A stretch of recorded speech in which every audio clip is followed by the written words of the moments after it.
मेरे तो दिल का निशान है, आशिकों की चाहत है, शायरों की चाल है, मेरे होठ की रंग गुलाबी, तेरी चाल है यार शराबी, मेरे होठ की रंग गुलाबी, तेरी चाल है यार शराबी, जब चलती हूँ मैं बल खा के संभले न किसी के संभाले, संभले न किसी के संभाले, मुखड़ा चांद का टुकड़ा मेरे नैन शराब के प्याले, हो मेरे नैन शराब के प्याले, जब जाने के मुझे मर जाए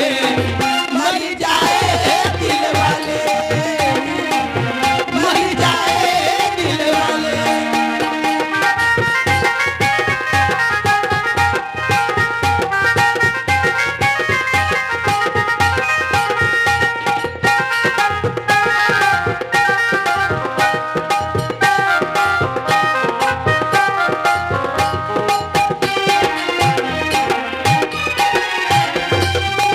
देखा न होगा कहीं ऐसा सवाब हूँ, मेरा जवाब नहीं मैं लाजवाब हूँ,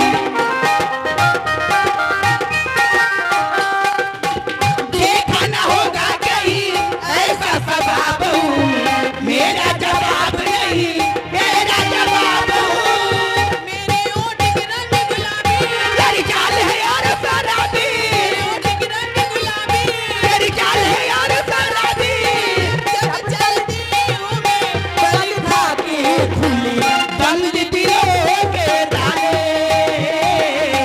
बंद दिलों के ताले, मुखड़ा चांद का टुकड़ा मेरे नैन शराब के प्याले, हो मेरे नैन शराब के प्याले, जब जाके के मुझे मर जाए दिल वाले, मर जाए दिल वाले, मर जाए दिल वाले,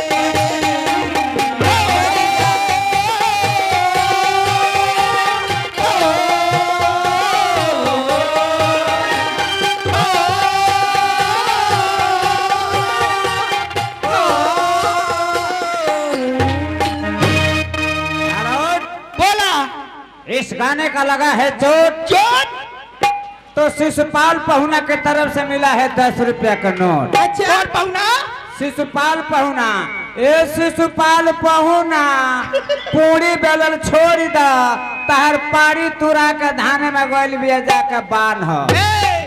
धान में नहीं मलफी चौरा भागल बिया। ऐ शिशुपाल पहुना कहता ना कि तोह लोगन एगो प्रेम के जड़ी हो जा, सजाओ दही के तरी हो जा, सबके नजर में कांट नियर गोड़े ले जा, मगर शिशुपाल पहुना खातिर एगो इंद्रासन के परी हो जा। ए भागा हाँ। ऊ ता लगा बाड़ेंगे कहां बाड़ो?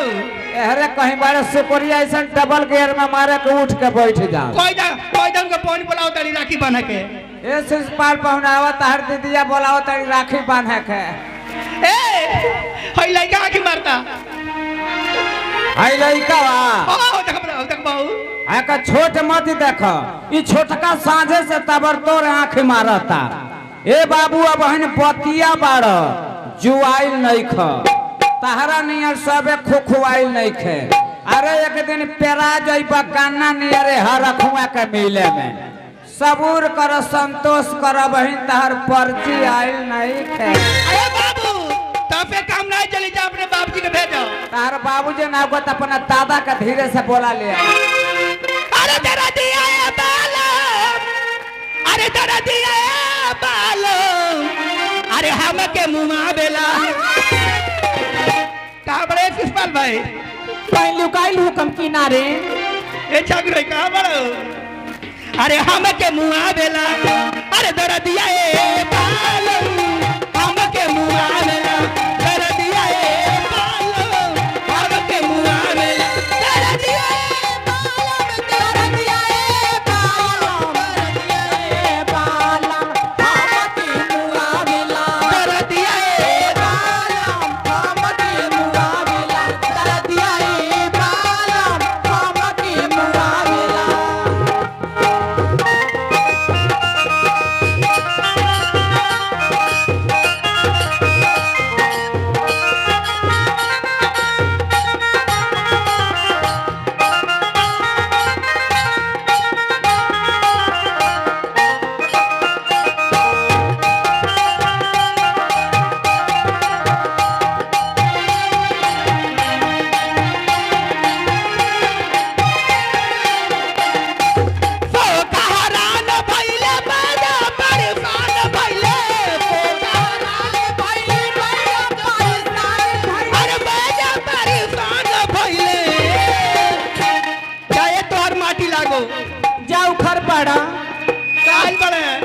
पाठी लग जाए तो के तो हम लोग के बजाई ए जी सुनी हने अरे रा नसीब में हुए लिखल मुहते चाम बजावे के पार लगे तो एक रात दियता जाम देख के तो देखो अरे झारल फूकल भइली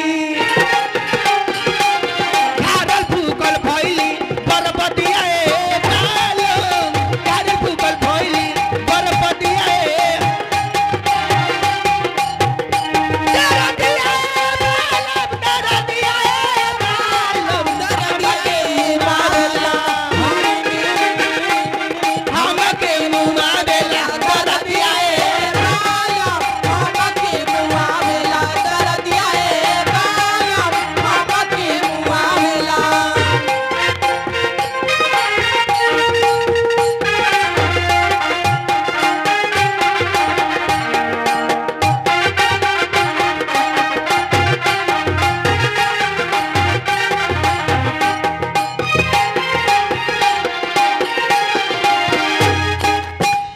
हेलो गाने वाली लोग, आप लोगों के इस नगमे का कदर करते हुए बड़ा सम्मानित नाम आया है। कौन ना गए? ये श्रीमान सीताराम ग्राम नेरुआरी से चल के आए हैं अच्छा बहुत दूर से आए हैं। और वो कह रहे हैं कि भैया ये पैसा हम ऐसे नहीं दे रहे हैं, हाँ मेरे पास रक्षाबंधन में समय नहीं था, नहीं है, इसलिए मैं नहीं आ पाऊंगा। ये राखी के बनाई में 11 रुपया दे रहे हैं, जाके राखी बांध देना रक्षाबंधन के दिन। 11 रुपया दिला 11 को अगर लोगों के बीच में जमघट में अगर 1 रुपया भी मिल रहा है तो 1 लाख के बराबर है। हेलो तो मैं श्रीमान को अपने तहे दिल से शुक्र और ये श्रीमान भोला व्यास जी आ गए। हाँ भोला व्यास जी की तरफ से ये 21 रुपए का पुरस्कार है। हाँ और मार साहब ये भोला व्यास जी ग्राम जुगरिहा से चल के आए हैं। हाँ अगर कोई फंक्शन हो, गीत गवाने की जरूरत हो तो श्रीमान भोला व्यास जी से संपर्क करेंगे आप लोग। जरूर। उनकी तरफ से 21 रुपया मिला है और एक शेर भी भेजे हैं वो। क्या वो कह रहे हैं कि जब एक तरफ से मोहब्बत होती है तो सजा देती है, क्या बात है? जब एक तरफ से मोहब्बत होती है तो सजा देती है, जब दोनों तरफ से मोहब्बत होती है तो मजा देती है। हलचला जी, तुम लोगों को एक एक करके किस नाम से पुकारूं? अगर चांद कहूं तो उसमें दाग है, अगर सूरज कहूं तो उसमें आग ही आग है। अरे तुम सब हजारों में नहीं लाखों में लाजवाब है। हेलो शुक्रिया अदा तो कीजिए कहना भोला है व्यास जी को। कि गुनगुनाओ तो और कोई बात सीताराम बने, जी। कहना है हाय गुनगुनाओ तो लल्ला। कोई बात बने, मुस्कुराओ तो कोई बात बने, बोला। ये दूर रह के क्या देखते हो, पास आओ तो कोई बात बने। आई आ गई ना तहार छांगुर भैया। तो उनकर भाइयों आइल हैं, बांगुरो आइल होंगे संग। छांगुर भाई के साथ है बांगुरो आयल बने। हाँ अकेले नहीं आए ना, दू जन आए, छांगुर भाई और बांगुर भाई। आ उनके तरफ से 90 कम 100 रुपया मिलल बा। आ वो कहता ना कि अरे रंग बा तले संग बा, हाय दैया रंग बा तले संग बा, सजौले बाड़ू जे चेहरा आ एक दिन रंग से कुरंग होई पाथे लगबू जा गोहर। तो मैं श्रीमान जी को अपने तहे दिल से क्या हुआ? अरे तार भैया ठाउर या बांगुर तो आइले बालो, हाँ मांगुरो आइल बाड़े। हाँ वहाँ के तो ना जानता रहनी। हाँ आई पिटिया और तार भाई होंगे। हेलो सुख नमस्ते करती हूँ और भोजपुरी में क्या कहती हूँ? अरे चाली लूटा हारी आजा नदी बीचे नैया हिलोर मारी। अरे चाली लूटा हारी आजा नदी बीचे नैया हिलोर मारी, हिलोर मारी। कारी अइया ए गोरी हिलोर मारी, कारी अइया ए गोरी हिलोर मारी। चले लूटा हारी आजा नदी बीचे नैया हिलोर मारी। चले लूटा हारी आजा नदी बीचे नैया हिलोर मारी, हिलोर मारी। कारी अइया ए गोरी हिलोर मारी, कारी अइया ए गोरी हिलोर मारी।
हाय हाय हाय, बहुत बहुत शुक्रिया। ये देखिए कमरिया